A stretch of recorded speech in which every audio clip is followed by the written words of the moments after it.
Hi అండి, this is Mounika. Welcome to my channel Sushru kitchen. ఈరోజు మనం చెప్పుకోబోయేది ఈవినింగ్ టైంలో ఈరోజు మన కింద తినడానికి 2-3 months వరకు నిల్వ ఉంటుందండి. సో ఒక్కసారి చేసుకుంటే మనకి 2-3 నెలల వరకు ఉంటుంది. దీనికి కావాల్సింది ఆల్ పర్పస్ ఫ్లోర్ అండి, మైదా పిండి 1 kg, సాల్ట్ 1 స్పూను, అలాగే మనకి ఇందులోకి 4 టేబుల్ స్పూన్లు ఆయిల్ని హీట్ చేసుకొని పిండిలో వేయాలండి.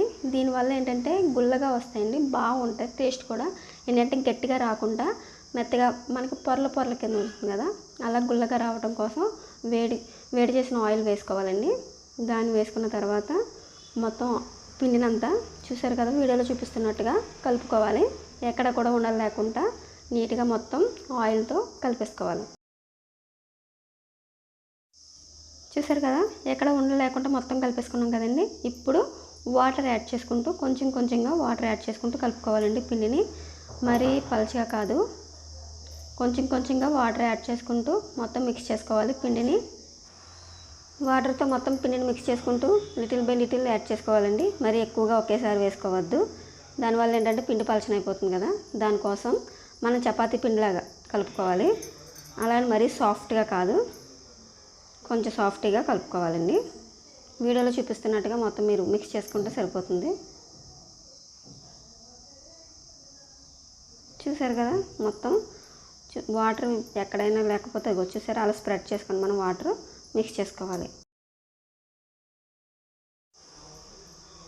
చూసారు కదండి, మొత్తం మనం వాటర్ తోటి చూసారా చపాతీ పిండిలాగా మొత్తం వచ్చేసింది. సో ఈ విధంగా మనం కలుపుకుంటే సరిపోతుంది. మరి పలచగా వద్దు, అలానే గట్టిగా వద్దండి. మనకి ఈ కన్సిస్టెన్సీలో వచ్చేలా కలుపుకోండి. చూడండి, మీకు సాఫ్ట్నెస్ కూడా వచ్చింది. మీకు చూపిస్తాను నేను ఇప్పుడు.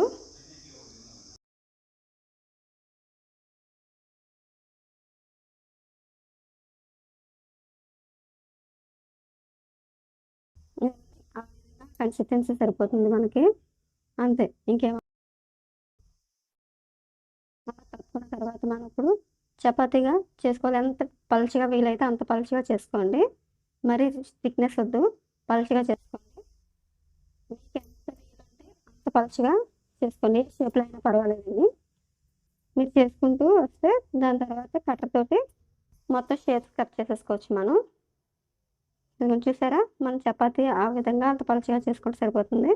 అదిగోండి, అలా కట్టర్ తోటి మొత్తం మీకు కావాల్సిన షేప్స్ ఫస్ట్ ఏ షేప్స్ కావాలంటే మనం నిలువుగా కట్ చేయాలి కదా, అలా కట్ చేసుకున్న తర్వాత మన షేప్స్ కట్ చేసుకోవడమండి. నేనైతే డైమండ్ షేప్స్ కట్ చేస్తున్నాను. మీకు ఏదైనా షేప్స్ మీ ఇష్టం, స్క్వేర్స్ కట్ చేసుకోవచ్చు, రెక్టాంగిల్స్ కూడా కట్ చేసుకోవచ్చు.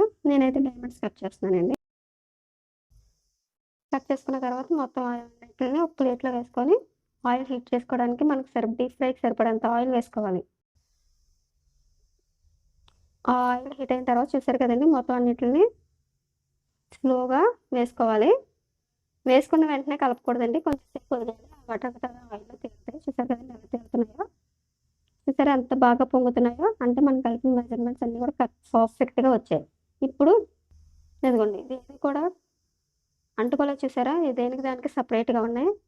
ఆ విధంగా మొత్తం వేపేసుకున్న తర్వాత మనం వాటన్నింటిని తీసుకొని గోల్డెన్ బ్రౌన్ కలర్లోకి, అదిగోండి ఆ కలర్లోకి వచ్చిన తర్వాత తీసేసుకొని పక్కన పెట్టేసుకోవాలి. అదిగోండి, మొత్తం అన్నిటిని వేసుకొని మనం పక్కన పెట్టేసుకొని అయిపోతుందండి.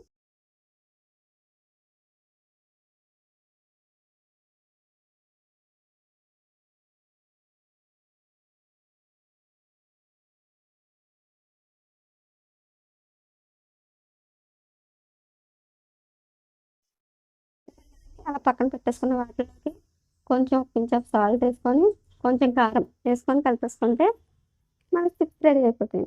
అంతే, ఎంతో టేస్టీ చిప్స్ రెడీ. ఒకసారి మీరు ట్రై చేసి ఎలా వచ్చాయో ఒకసారి నాకు కామెంట్ చేయండి. మీకు ఎలా అనిపించిందో ఈ వీడియో లైక్ చేయండి, నచ్చితే షేర్ చేయండి, సబ్స్క్రైబ్ చేయడం మర్చిపోకండి.